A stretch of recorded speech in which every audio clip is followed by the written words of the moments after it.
Good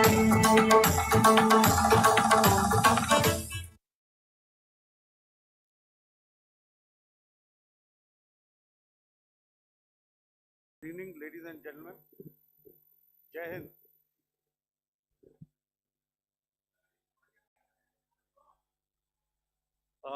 Welcome to this special press conference on Operation Sindoor.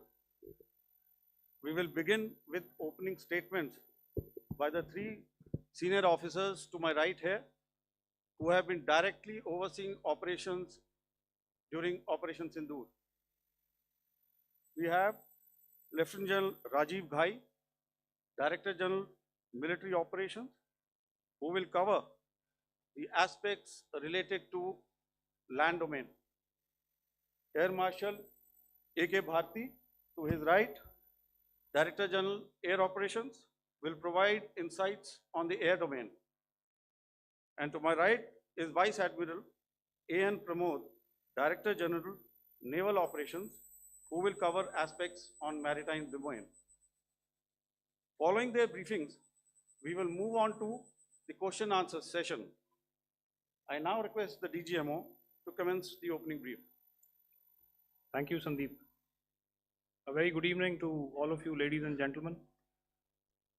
You are all by now familiar with the brutality and the dastardly manner in which 26 innocent lives were prematurely terminated at Pahalgam on the 22nd of April. When you combine those horrific scenes and the pain of the families that the nation witnessed with numerous other recent terrorist strikes and defenseless civilians, we knew that the time had arrived to make yet another compelling statement of our resolve as a nation. Operation Sindoor was conceptualized with a clear military aim to punish the perpetrators and planners of terror and to destroy their terror infrastructure. What I do not state here, of course, is the often stated determination of India and its intolerance to terror. It set into motion a very diligent and microscopic scarring of the terror landscape across the borders and the identification of terror camps and training sites. The locations that emerged were numerous, but as we deliberated more, we realized that some of these terror hubs were now bereft of any presence and had preemptively been vacated, fearing retribution from us. There was also a term of reference and our own binding, self-imposed restriction to target only terrorists and thus prevent collateral damage. There were 9 camps that you are now all familiar with, which were confirmed by our various intelligence agencies to be inhabited. Some of these were in POJK, while there were others that were located in the Punjab province in Pakistan. Nefarious places such as Muridke, the hub center of the Lashkar-e-Taiba, has over the years bred infamous characters such as Ajmal Kasab and the likes of David Headley. What followed was a careful scrutiny of each of these sinister locations, their layout, configuration, even the type of construction in each structure, and the terrain obtained around these. This was with an obvious intent to deduce and identify the exact vector that was required for their neutralization, as also the eyes in the sky that we would send up to ensure that we brought back evidence that we had indeed targeted what we set out to. The precise images of these engagements on that fateful and historical night have already been showcased during the first press statement on the 7th of May that was helmed by our Foreign Secretary. I have no doubt in my mind that we achieved total surprise, and those strikes across those 9 terror hubs left more than 100 terrorists killed, including high-value targets such as Yusuf Azhar, Abdul Malik Rauf, and Mudassir Ahmed that were involved in the hijack of IC-814 and the Pulwama blast. The line of control was also violated soon after by Pakistan, and the erratic and rattled response of our enemy was apparent from the number of civilians, inhabited villages, and religious sites such as Gurudwaras that were unfortunately hit by them, leading to a sad loss of lives. The Indian Air Force played a major part in these strikes by engaging some of these camps, and the Indian Navy provided wherewithal in terms of precision munitions. The Indian Air Force obviously had their assets up in the sky, and I will here request Air Marshal Bharti, the Director General of Air Operations, to detail for you the methodology that the men in blue adopted to successfully manifest this mission. Thank you, Rajiv. A very good evening, ladies and gentlemen. It indeed is a difficult time that we have to come here like this and brief you. We could have done without this, but we had no choice. As the DGMO has detailed, the event was precipitated by the dastardly act at Pahalgam. The sequence of events have already been detailed. We carefully selected the targets, and out of the 9 selected targets, the target systems that were given to the Indian Air Force were the notorious training camps at Bhavalpur and Muridke, these being further from the international boundary. Through critical target system analysis, we analyzed what was to be done to annihilate these targets and plan to engage these targets with precision air-to-surface guided munitions so as to avoid collateral damage. The modalities of planning process I will not go through at this instant. However, what I would like to show you is the results that we achieved through our targeted airstrikes. Could I have the second slide, please? Yeah, change, please.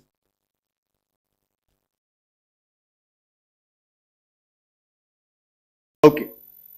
This is what the terror infra at Muridke looks like. If you see, north is as indicated, and to the right is east, where the international boundary lies. Could we have the next slide, please?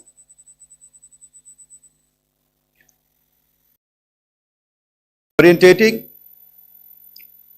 Just go back one slide. Okay. Please have a look at this red building, the series of buildings out here, and this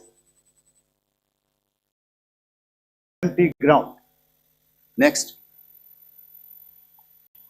If you relate, the empty ground is here, and you see this is the first weapon that is impacting. This is the impact point number 1 on Muridke training camp with our precision guided weapon on early morning 7. Next, please. Keep your eyes glued for the second weapon coming in and the second impact on the selected target point. Next slide, please.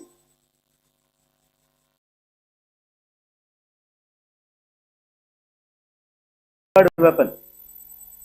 Third impact. Continue. Fourth weapon. Fourth impact. So through these targeted and precision targeting, we addressed the target at Muridke, which was the turning infrastructure. Can you hear me? All right. Okay, I'll come closer to the mic. Now we go to the next target, which is the Bhavalpur training camp. Next slide, please. Okay, just wait. So the effect, if you see, the impact point, if I can point out, this is the impact point. The ammunition has gone through the roof and it has created a blast inside, the photographs of which you would have, all of you would have seen. And the red building, after that there was this double-story building. It has been completely decimated by precision targeting. Next, please. Target system, which was in the north, a series of buildings. I will show you how it looked. Next.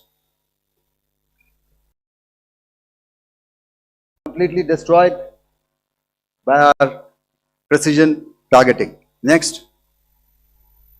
Now coming to Bhavalpur, this is the target complex that we are dealing with, a fairly large target complex. So we had to carefully choose the points that we needed to address, which were high value and which would meet our stated objectives of eliminating the terrorists. I would like to draw your attention to this red canopy, and in relation to that, I would cover the targets. One target system is a series of buildings here, other one here, and other one out here. Next slide, please. This is how it looked before, and this is how the building looked after the impact of the weapon, and orientation in relation to this red canopy you can see here. Next, please. Before, next, and after. The roofs have completely collapsed. Next. This is the target system. Next. Precision targeting, and we have achieved our objectives here. Next. All right. So that was what we did on the 7th. Our objective was to address these two terrorist camps, and that we did with precision. And thereafter, we maintained a robust air defense posture, because remember, our objective was to target the terrorists and terrorist infrastructure, not any other infrastructure, not the Pakistani military, not the Pakistani any other infrastructure. So that is what we have maintained on the 7th of May. However, what we saw in the evening of 7th of May, we were saturated with a raid of Pakistani unmanned aerial vehicles and small drones. And these came in waves in our civilian areas, over our military installations, and all of them were successfully intercepted. Few of them did manage to land. However, there was not much damage that they did. And we have our robust counter-US hard kill and soft kill systems which did the job. However, the difference here was that we had targeted the terrorists. The adversary now has targeted our civilians and the military infrastructure. So it had to be responded to. So in a quick and calibrated response, that very night, we struck their radar installations at Lahore and close to Gujranwala, the LYT installation, to indicate to him that we are ready, yet we do not want to escalate. Our fight was with the terrorists and not with the Pakistani military establishment. Thank you. Thank you, Air Marshal Bharti. So, ladies and gentlemen, he's outlined operations not only on the night of 6th and 7th of May, when Operation Sindoor commenced, but also on the subsequent night, being well aware and familiar with the congenital and impulsive nature of our adversary, and even though we did attempt to reach out and communicate our compulsions to strike at the heart of terror to my counterpart in the immediate wake of Operation Sindoor, the request was brusquely turned down, with an intimation that a severe response was inevitable and in the offing.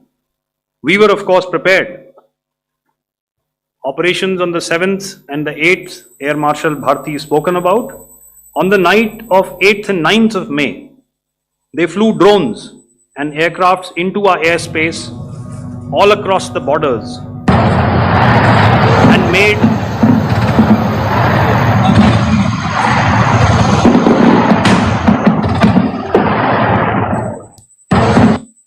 made largely unsuccessful attempts to target numerous military infrastructure. Violations on the line of control by Pakistan also commenced yet again and precipitated into fierce arty engagements. The air operations on the night of 8th and 9th of May, I'll yet again request the DG Air Operations to cover.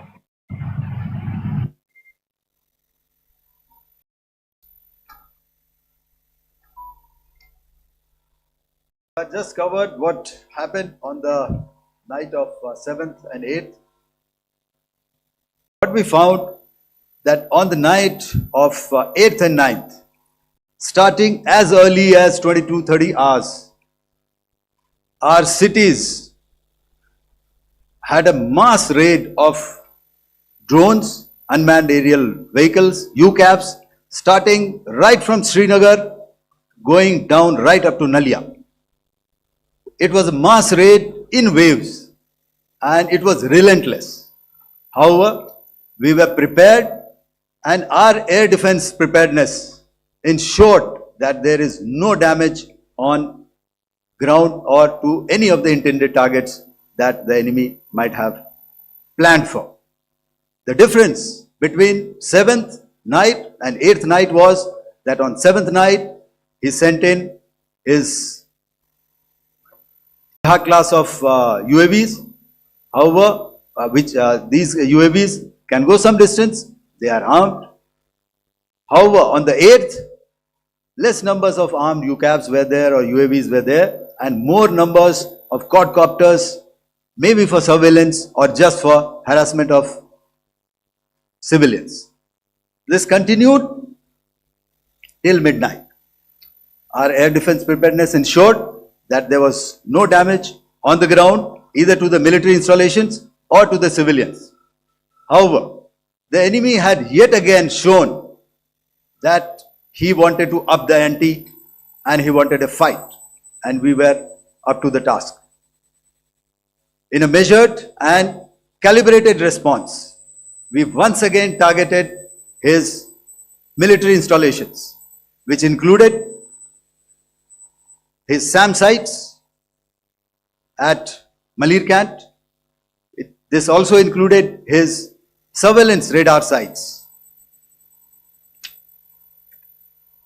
at Lahore and close to Gujranwala. These were suitably addressed, and thereafter his drone attacks continued even till morning, which we countered, and during the daytime there was some respite. Here I would like to bring out another aspect. What we found was that while the drone attacks were being launched from somewhere close to Lahore, enemy had allowed his civilian aircraft to also continue to fly out of Lahore. Not only his own aircraft but international passenger aircraft, which is quite insensitive, and we had to exercise extreme caution even at the cost of some tactical disadvantage to ensure that there is no damage to any of the civilian aircraft. And this was also brought out in our press briefing during the day. So I will now hand over to my colleague to cover the events of 9th onwards.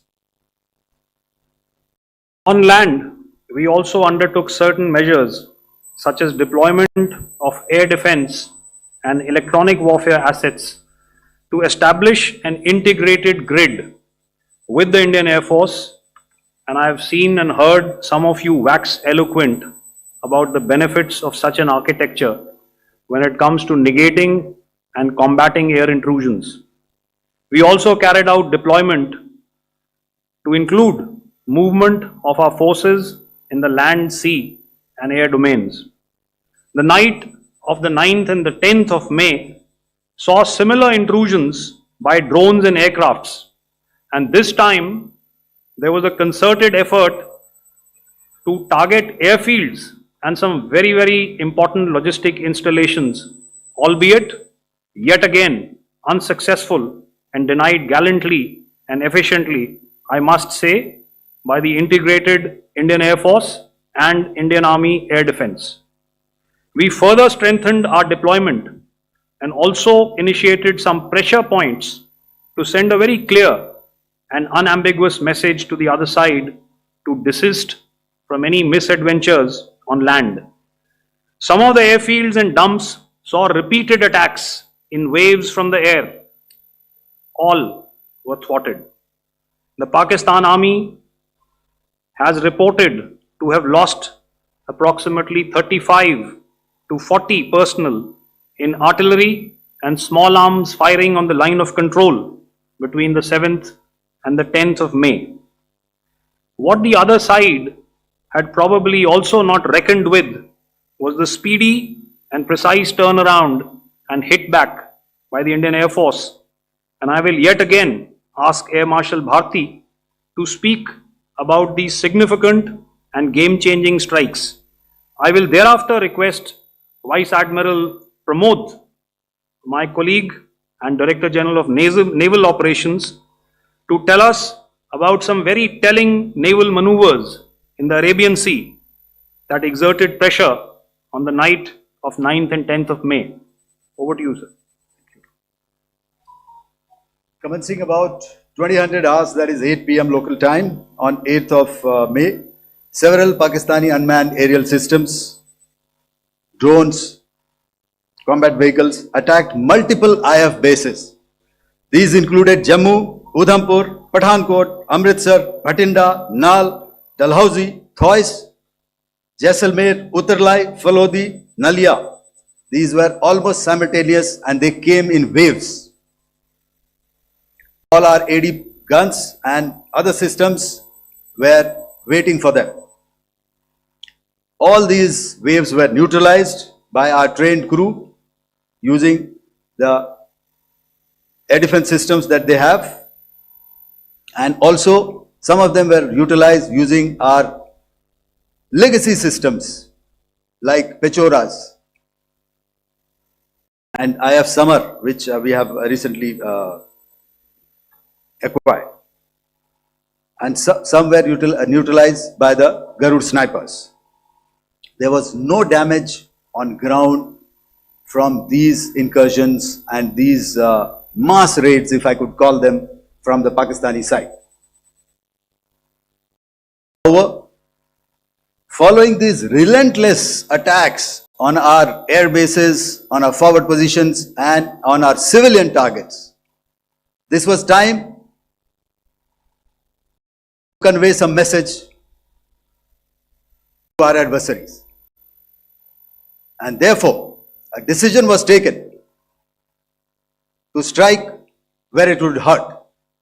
And towards that, in a swift, coordinated, calibrated attack,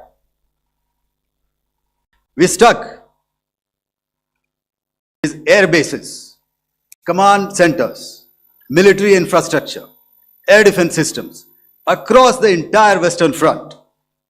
The bases we struck include Chaklala, Rafiki, and mind you, Chaklala is Islamabad, Rahim Yar Khan, Sakar, sending a clear message that aggression will not be tolerated. This was followed by strikes at Sargoda, Bholari, Jacobabad. We also struck the C2 centers at Murid, the UAE complex at Murid, Rafiki, radar at Chunia, which I will show you, Rahim Yar Khan airfield, and the unmanned combat aerial vehicle hangar at Sakar. I would like to reiterate here that we have the capability to target every system at these bases and more. However, it was only a measured response to instill good wisdom to our adversary to refrain from further escalation. IF response was directed only at military installations, avoiding civilian and collateral damage. I would now like to show you some of the effects that have been achieved as a result of our air operation.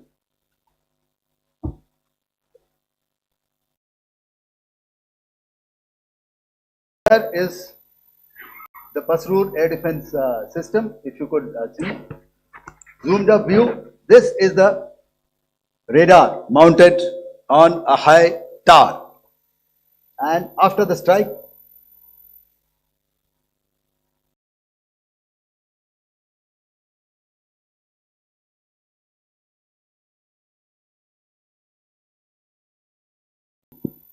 thank you.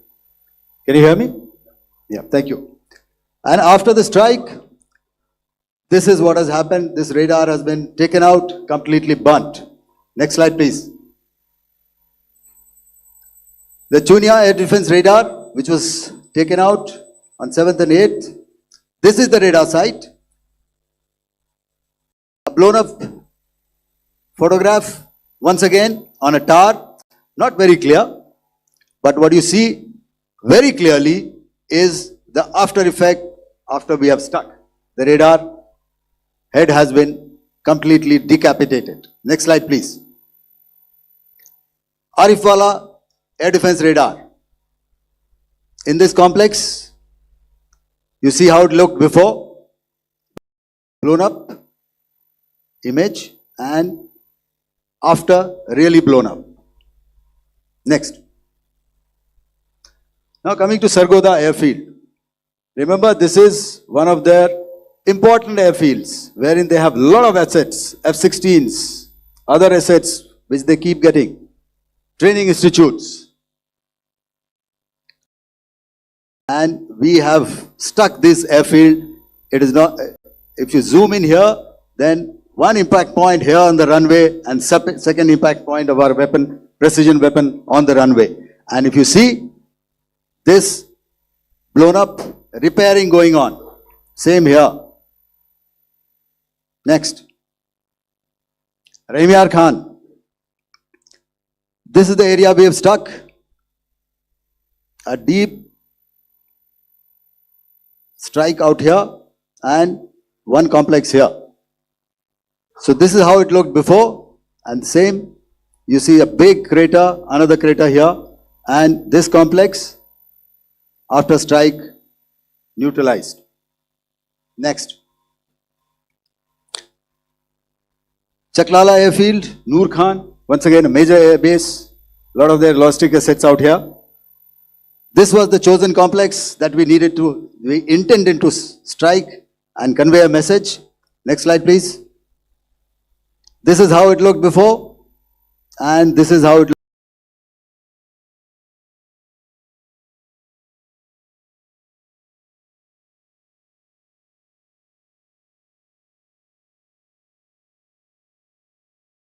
looked after our strike. Next. Sakar.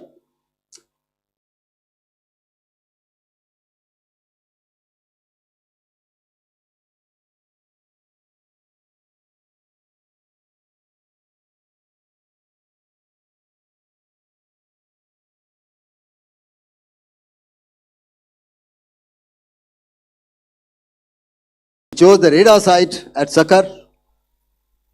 This is the radar site, and after it was struck, this is the aftermath, completely burnt out. Next, please. aircraft shelter. This is how it looked before the strike, and this is how it looked after the strike. The roof of the buildings completely caved in and burnt. Next. Ballari Airfield, aircraft hangar. This is how it looked before, and this is how it looked after the precision strike. Next. Jacobabad, aircraft hangar, and this is how it looked after. Next. So what I'm trying to convey here, ladies and gentlemen, is to start with, our fight was neither with the Pakistani military nor with anybody else who's there on the other side. Our fight was with the terrorists. We neutralized the terrorists that we selected to be neutralized, and thereafter we only maintained the air defense posture. However, we were relentlessly pounded by waves after waves, night after night, by his UCAVs, by his drones, and by his other unmanned aerial systems. And that left us with no choice but to retaliate, and yet our retaliation was calibrated, it was graduated, and it was proportionate. Thank you.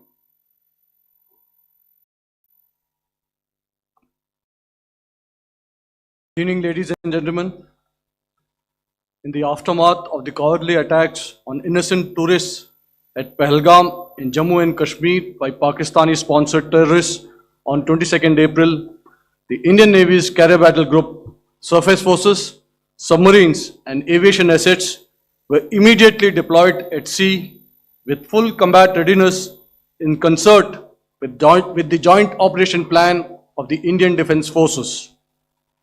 You may be aware that we tested and refined tactics and procedures at sea during multiple weapon firings in the Arabian Sea within 96 hours of the terrorist attack.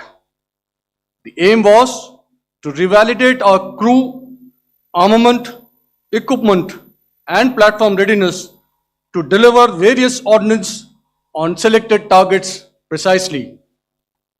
Thereafter, our forces remained forward deployed in the Northern Arabian Sea in a dissuasive and deterrent posture with full readiness and capacity to strike select targets at sea and on land, including Karachi at time of our choosing. The forward deployment of the Indian Navy compelled Pakistani naval and air units to be in a defensive posture, mostly inside harbors or very close to the coast, which we monitored continuously.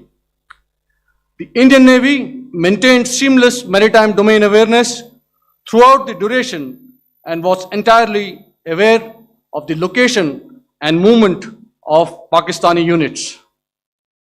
In effect, we had and continue to have good battle space transparency using our maritime domain awareness grid. As you are aware, our response has been measured, proportionate, non-escalatory, and responsible from day one. Accordingly, the calibrated approach considered all options, including the ability of the Indian Navy for offensive action from and at sea. As part of this escalation control mechanism, the application of force by the Navy was planned in a synchronized manner in coordination with the Army and Air Force, the highlight being teams from the three services working closely in an integrated manner.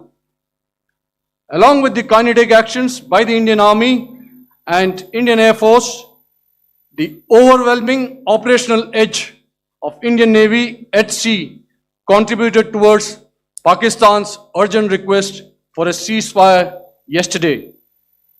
As we speak, Indian Navy remains deployed at sea in a credible deterrent posture to respond decisively to any inimical action by Pakistan or Pakistan-based terrorists. Thank you. Samno Varna, Jai Hind. Now I'll hand over to Director General Military Operations for further proceedings. Ladies and gentlemen, on the 10th of May, in the morning, even as we were getting into a huddle to wargame the events of the previous night, a routine exercise, I received a message on hotline from my counterpart in Pakistan seeking my willingness to communicate. Since our initial aim was to strike at terror camps, and all our actions in the subsequent days were in response to the intrusions and violations by the Pakistan Air Force and its army, it was decided that I would indeed speak with my counterpart. You are already aware, I've seen it being covered on national television, that my communication with the Pak DGMO was conducted at 15:35 hours yesterday and resulted in cessation of cross-border firing and air intrusions by either side with effect from 1700 hours 10th of May, after he proposed that we cease hostilities. We also decided to further speak on the 12th of May, that's tomorrow, at 1200 hours, to discuss the modalities that would enable the longevity of this understanding. However, disappointingly, and must I add, expectedly, it took only a couple of hours for the Pakistan Army to violate these arrangements by cross-border and across the line of control firing, followed by drone intrusions across the expanse of the Western Front through last night and in the early hours of the morning today. These violations were responded to robustly and dealt with as they must be. We have earlier today sent another hotline message to my counterpart highlighting these violations of the understanding between the DGMOs on the 10th of May and our firm and clear intent to respond to these fiercely and punitively, if repeated tonight, subsequently, or later. In this regard, I must inform all of you that the Chief of Army Staff has earlier today conducted a security review and has granted full authority to our Army commanders for counter actions in the kinetic domain in case of any violation by Pakistan. In the end, I pay my solemn homage to my 5 fallen colleagues and brothers from the armed forces and civilians who have tragically lost their lives in Operation Sindoor. Our hearts go out to the bereaved families, and we express our solidarity to them in this lifetime and beyond, at this grave juncture in their lives. Their sacrifices shall always be remembered and spoken of in glowing terms by a grateful nation.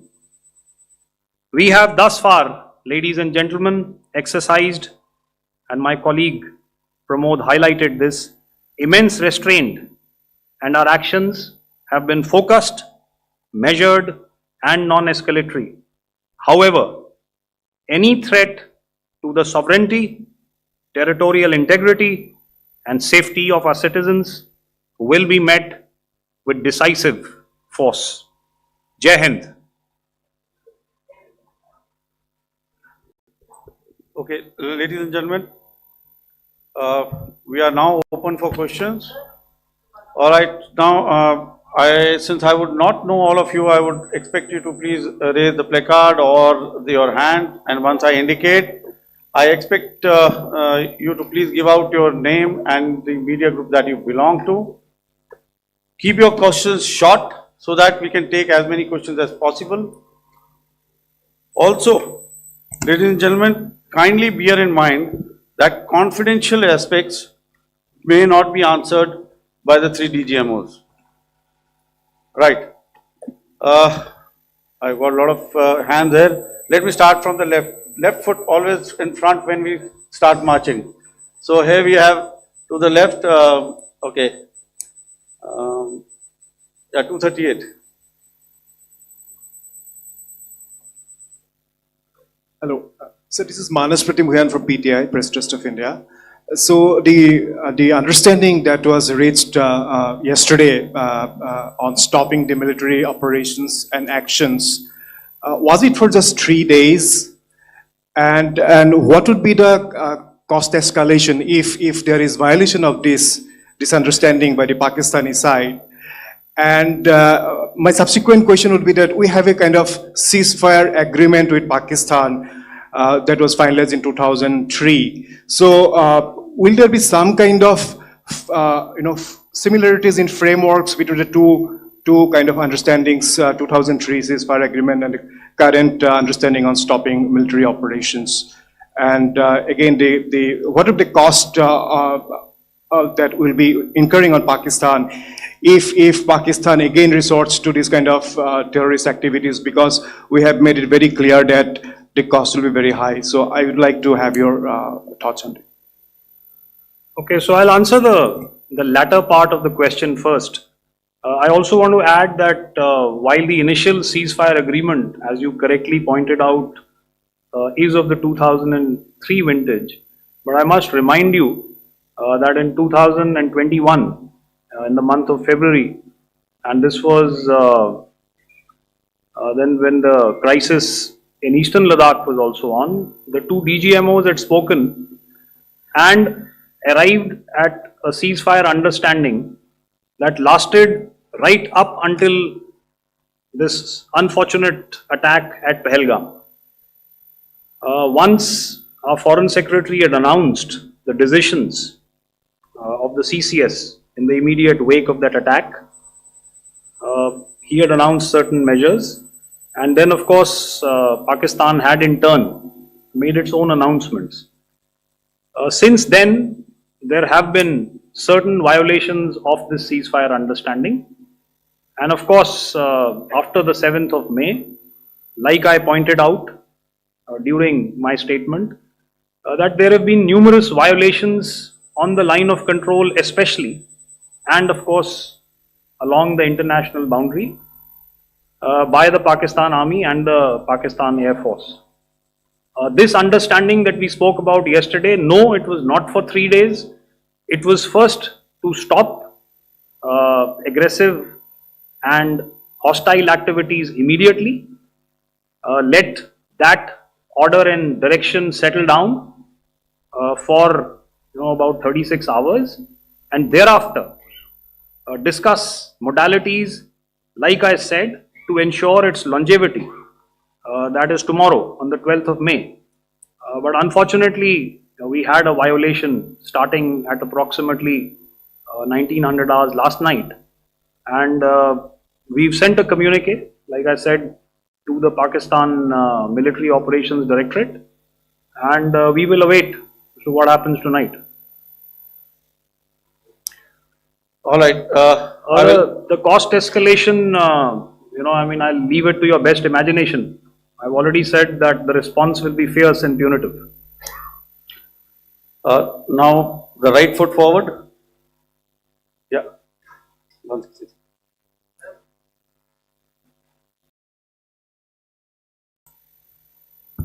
Sir, I am Ajit Dubey from ANI, sir.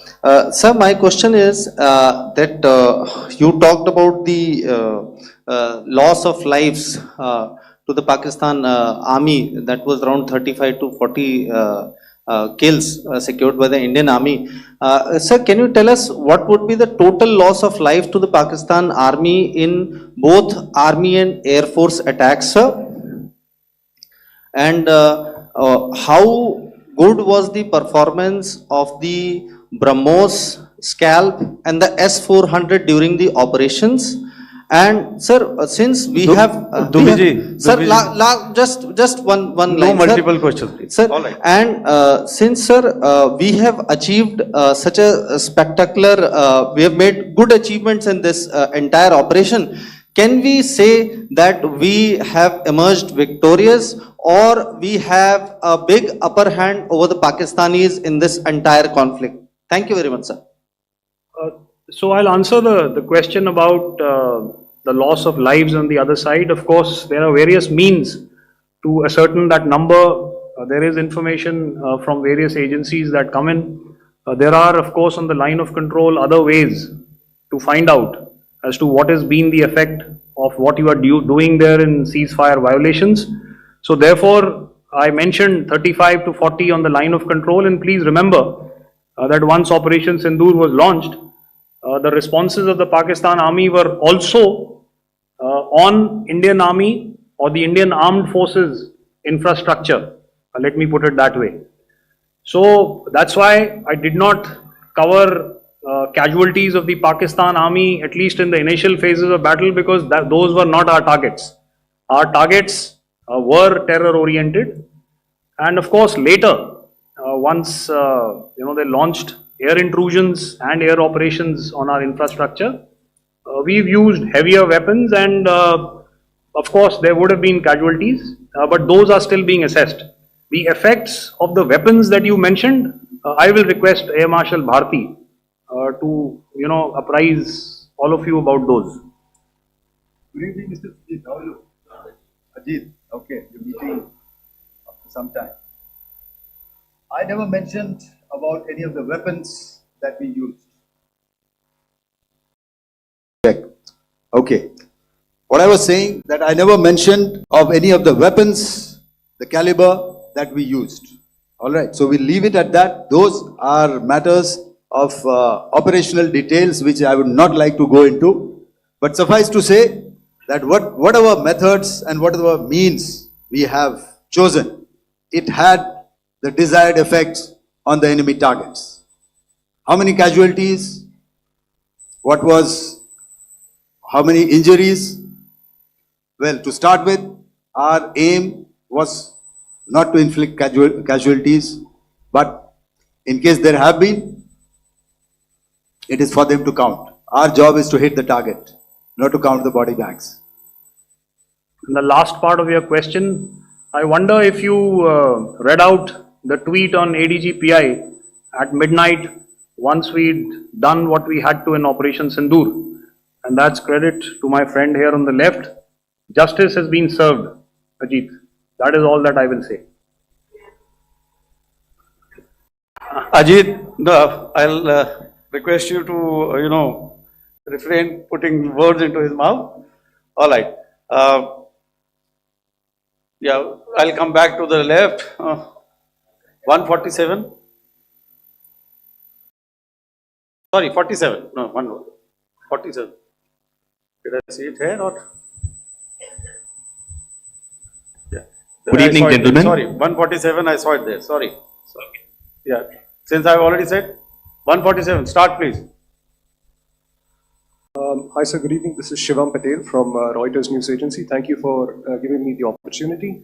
My question, sir, is how many military targets did Indian Armed Forces strike in Pakistan in response to the attacks from Pakistan? How were these targets selected? And how many troop casualties have been there in total on both sides, if you can give details? Thank you. I'm sorry, where are you? I haven't spotted his. His to the right. Okay. Can you just repeat that for me, please? Sure, sir. So my name is Shivam Patel. I'm from Reuters News Agency. My question is, how many military targets in total did the Indian Armed Forces strike in Pakistan in response to the attack from Pakistan? How were these targets selected? And how many troop casualties have been there on both sides, if you can? So you're speaking of the targets that I mentioned in the wake of the attack at Pahalgam, right? Yeah, I think it's amply clear to everybody here that the Pakistan Army has not crossed the international boundary, neither in the plain sector nor on the line of control. So the intrusions have been in the air. There have been certain attempts on the line of control when ceasefire violations have been on to try and infiltrate and carry out and perpetrate activities that we are all very well familiar with. Whether these are by terrorists or by the Pakistan Army or its special forces and commandos is difficult to say, but each of these have been effectively thwarted. So therefore, as far as engagements of military targets on the other side is concerned, I thought Air Marshal Bharti covered those very well and in detail, and he also mentioned as to how they went about targeting those. I think those images were very clear and very, very graphic in telling us as to what we needed to hit. And you'll remember right at the outset, I said that we even went into what was the construction in each of these locations and therefore decided on the vector that had to be utilized. Please. Okay, if I could add to what the DGMO has said, I have already detailed the targets. Now, whether it is X numbers or Y numbers is that is immaterial. And what damage have we inflicted? You have seen. What are the casualties on the other side? As I said, that is for them to count. As far as we are concerned, from the air defense side, if they had a choice, they would have definitely come in. They are fighters, there are more numbers of UCAVs. It is not that they did not intend to come in. It is only that our robust AD posture prevented them from coming in. So that must be known and that must be realized by all the audience here. Yeah, I'll come to the left now, 24.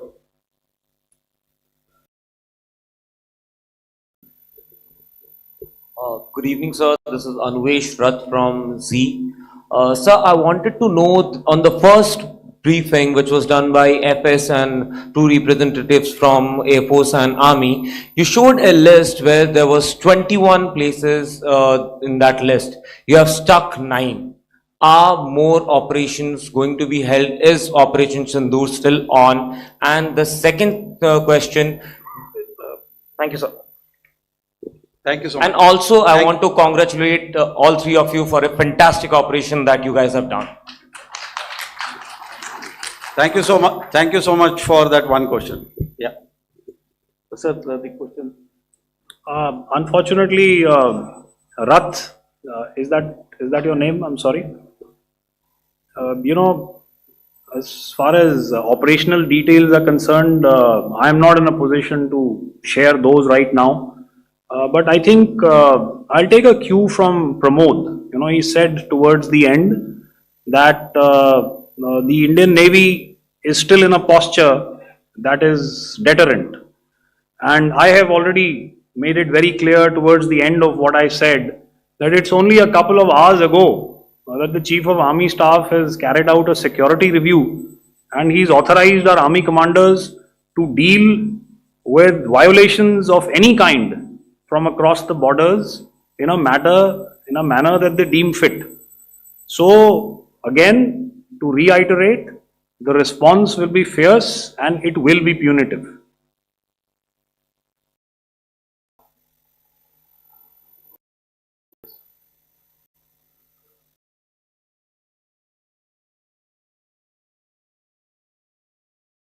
I'll go back this side now. Yeah, 255. She said middle wale kya karenge? So 255. Oh, sorry. Good evening, sir. I'm Shailesh from National Defense. Please allow me, first of all, to pay my gratitude for protecting us Indians. Thank you very much. Sir, since the enemy has been talking about taking down our aerial platforms, it would be deemed fit in case we can reveal that we have taken down their fighter jets. What could be the number? Though you said that they may be not good to reveal the platforms, but since this has come from various quarters in Pakistan, so I believe that we need to answer, in case if you can, sir, if you may allow. The question is for me? Yes, sir. Okay, and if I get it right, you want to know how many of their planes we have downed? Yes, sir. Yes, sir. All right. See, as I said, their planes were prevented from coming inside our border. All right. so we do not have the wreckage with us. But definitely, we have downed a few planes. Numbers, we would not like to hazard a guess out here. Okay, I have the numbers, okay, and we are getting into the technical details of it to establish it. So I would not like to put a figure at this time, but definitely there are losses from their side which we have inflicted. Ma'am, please don't ask. Were they fourth generation plus, sir? See, sir, you're putting words into my mouth. Why do you Sir, say fourth generation? Let us make it high tech. Thank you so much, sir. all Thank right. you. Yeah, 163.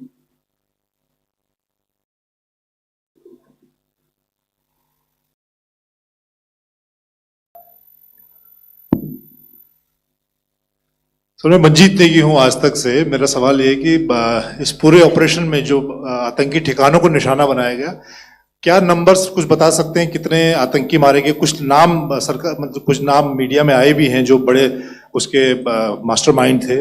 और एक सवाल जो आज air force ने भी tweet किया कि operation सिंदूर अभी जारी है और सरकार की तरफ से भी कहा गया। और पिछली बार जब विदेश मंत्रालय की प्रेस कॉन्फ्रेंस पहली हुई थी उसमें वो लिस्ट दिखाई गई थी कि 21 टेरर कैंप आइडेंटिफाई किए गए हैं। तो क्या जो बाकी बचे हुए टेरर कैंप हैं उन पर भी कार्रवाई होगी? और एक नंबर अगर आप बता पाएं कितने टेररिस्ट मारे गए? Manjeet ji, 3 questions. The third one has just been asked here before. So 21 this thing. So I'll request the first to be answered so that we have more number of people who can ask. Manjeet, जब मैंने statement दिया तो मैंने शुरू में ही कहा कि जैसे ही ऑपरेशन सिंदूर कॉन्सेप्चुअलाइज हुआ तो हमारा जो पीछे की कार्रवाई होती है, स्पेड वर्क और टारगेट्स को आइडेंटिफाई और एनालाइज करने की कार्रवाई शुरू हो गई थी। मैंने जब स्टेटमेंट दिया तो मैंने बताया कि बहुत सारे थे, हमने 21 दिखाए होंगे और भी हैं, लेकिन वो लिस्ट फिल्टर करते करते 21 तक पहुंची। अब क्या आगे एंगेज किए जाएंगे? अगर जरूरत पड़ेगी तो जरूर एंगेज किए जाएंगे, लेकिन मैंने बताया कि इस समय जो इंट एजेंसीज ने हमें बताया कि फलाने कैंप में प्रेजेंस है, हमने उनको एंगेज किया। कुछ नाम मैंने लिए, कुछ नाम अभी पुख्ता किए जा रहे हैं।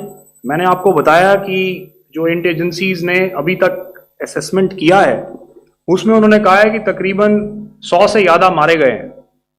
और एक आज आपने तस्वीर भी देखी कि काफी प्रोमिनेंट जो फ्यूनरल था, काफी प्रोमिनेंट एक जो हस्ती हैं वो ऑर्गेनाइज कर रहे थे, और उस फ्यूनरल में और कौन कौन लोग अटेंड कर रहे थे वो तो आपने देखा ही। तो आप लोग सब समझदार हैं और मुझे ये कहने की जरूरत नहीं है कि इन लोगों को कहाँ से सपोर्ट मिल रहा है। अगर नहीं मिल रहा होता तो ऑपरेशन सिंदूर नहीं होता, तो उसी की वजह से है ये ऑपरेशन। तो मेरे ख्याल से मैंने आपके सारे सवालों का जवाब दे दिया है। Ma'am. Sir, next is from 17. Sir, मेरा नाम अंजू निर्वाण है, TV9 भारतवर्ष से।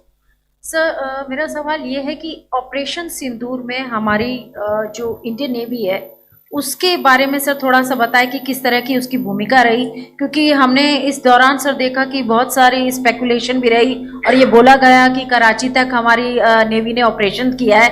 तो सर इस पे थोड़ी सी क्लैरिटी चाहिए। और सर हमने कौन कौन से फाइटर एयरक्राफ्ट डाउन किए हैं, अगर उसका भी थोड़ा सा क्लैरिटी मिल जाए तो अच्छा रहेगा। तो मैं आपका पहले सवाल का जवाब दूंगा। I will make few sentences and leave it for your imagination.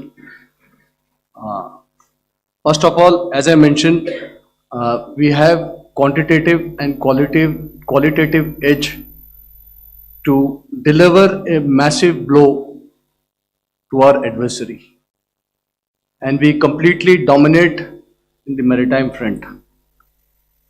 Indian Navy's action is part of the escalation ladder mechanism which we have worked out amongst 3 services. This time, if Pakistan dare take any action, and Pakistan knows it, what we are going to do. That's all. आपके सवाल का जवाब मैं पहले दे चुका हूं।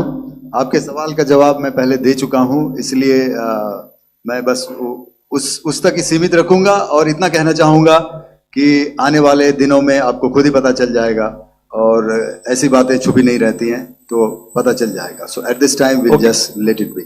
Okay, ladies and gentlemen, we have one or two more questions, sir. So, please, they are going to be outside. You can speak to them there also. 104, 104.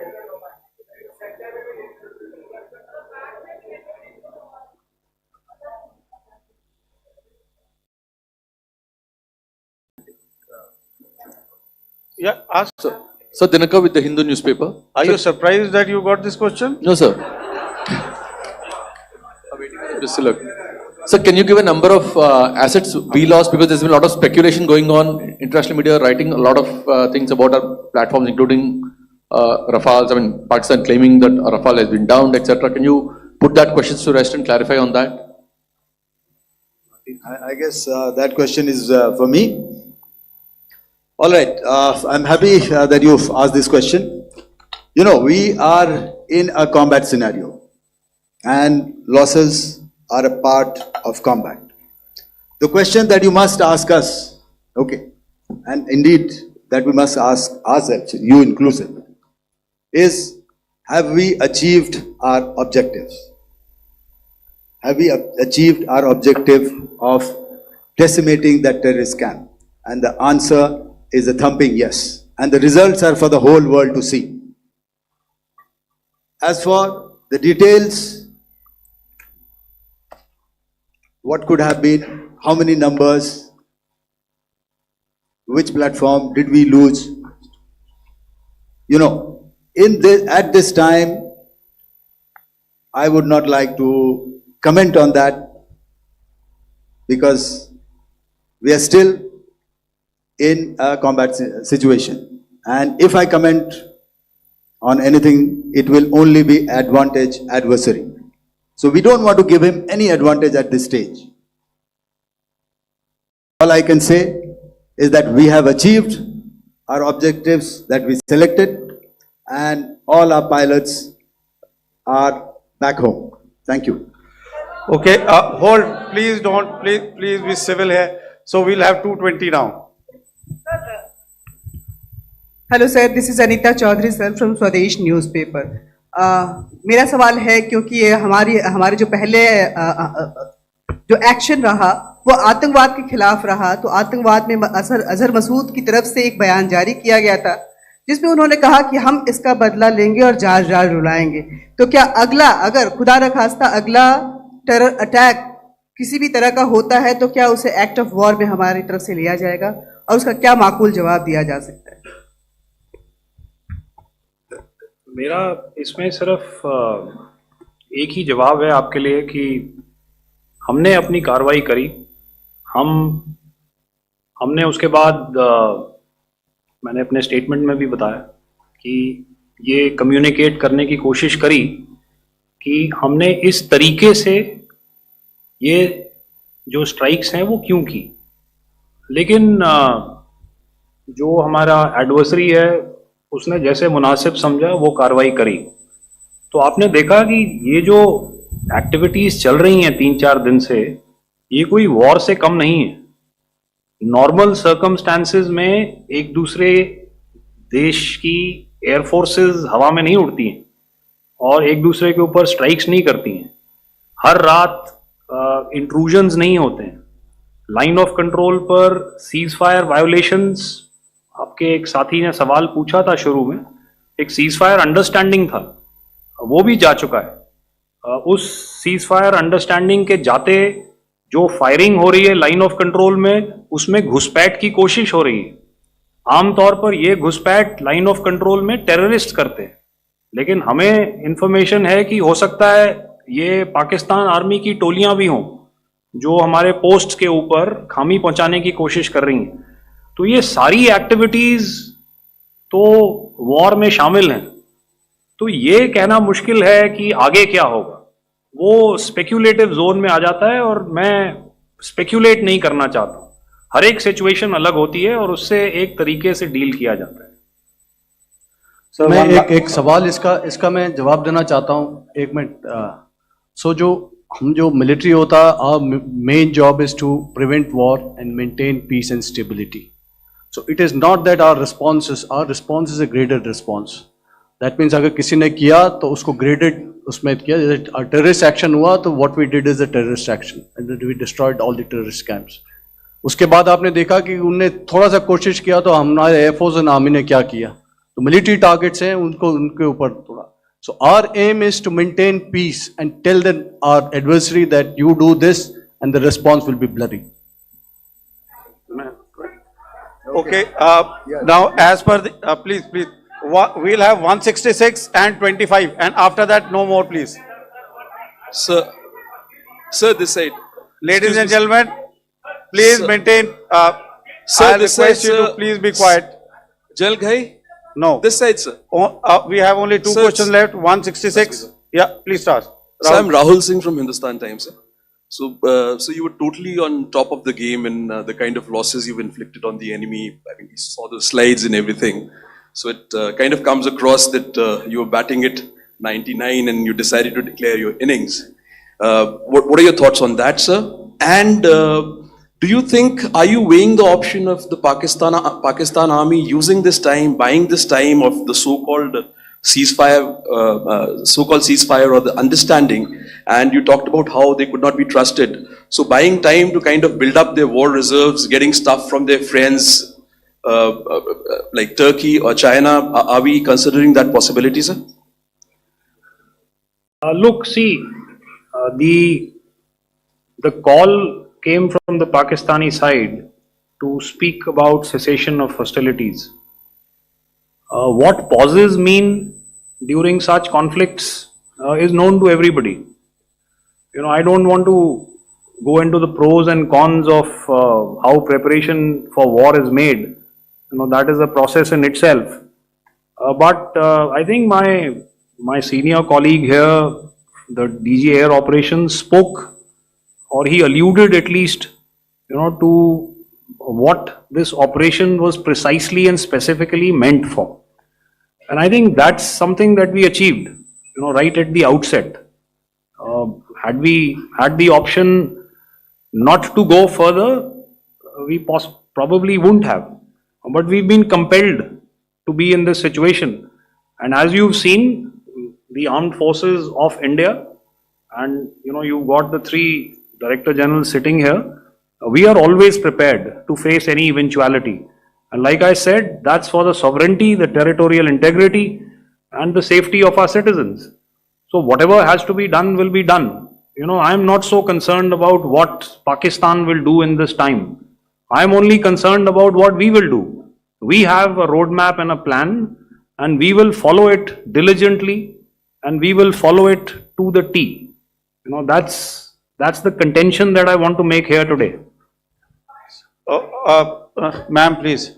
Okay, the last question, and ma'am, 25, she has been she's been asking since the first one. Sir, I'm Nandita. Sir.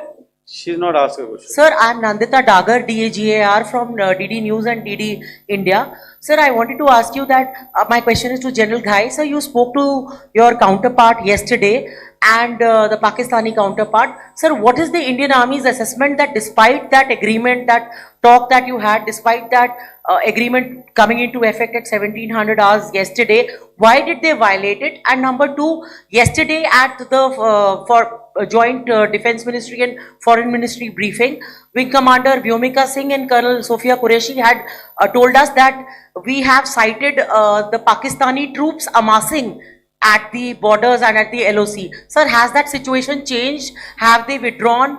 And sir, if in case, despite now there is a lull, of course, but if tonight again, if the enemy again carries out shelling and aerial intrusions through drones, what is going to be our response, sir? Thank you. So, without outlining the specifics of that response, I've already made it clear that there will be a response and it will be fierce and it will be punitive. Why the Pakistan army chose the option of violating the understanding that was arrived at earlier yesterday, I think that's a question that we best answered by the Pakistan DGMO. I wouldn't be able to, give you that. But, in situations such as these, and if you go back into any conflict, sometimes these understandings take time, to fructify and manifest on ground. But without, getting into the reasons, it is our mandate to be prepared at all times, and that we were. It's not as if because there was an understanding we weren't prepared. I must tell you that the armed forces were on a very, very high alert, and they continue to be in that state even as we speak. All right. Ladies and gentlemen, please, ma'am, please. Okay, thank you so much for coming today. Those who have missed asking a question, those who have missed, see, I knew I'll grab this attention from you like this. Those who have missed the opportunity to ask a question can give me a written one. I will definitely get back to you with that. And also, they are they are invited for a cup of tea in my office day after tomorrow. Thank you, ladies and gentlemen, for coming. Thank you. Thank you very much. Jai Hind. Jai Hind.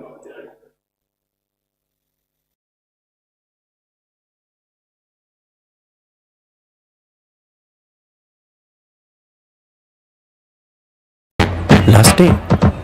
I know. Meta AI helped me plan a surprise farewell party in an office elevator.